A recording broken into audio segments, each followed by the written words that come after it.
Solidarietà e sostenibilità al centro dell'iniziativa Rigiochiamo, che si è appena conclusa con la distribuzione dei giocattoli raccolti nel corso del progetto, ideato dalla 1 a 1 in collaborazione con Poste Italiane e Croce Rossa. Quest'anno l'iniziativa ha coinvolto le scuole elementari di Catania, Caltanissetta, Palermo e Messina. I giocattoli raccolti nel capoluogo etneo sono stati donati al Movi di Caltanissetta, che a sua volta li ha consegnati nel corso della consueta carovana di auto storiche alle principali parrocchie della città.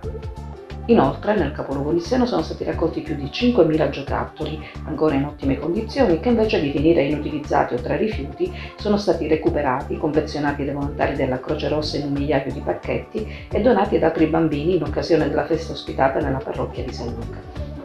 Una grande giornata di festa dove i nostri bambini hanno ricevuto tutti i doni e i giocattoli che sono stati a loro volta donati dalle scuole, quindi dai bambini alle scuole dagli 11 istituti comprensivi che nella nostra provincia hanno donato a favore di Croce Rossa, a favore di questo importantissimo progetto di recupero e riciclo di giocattoli.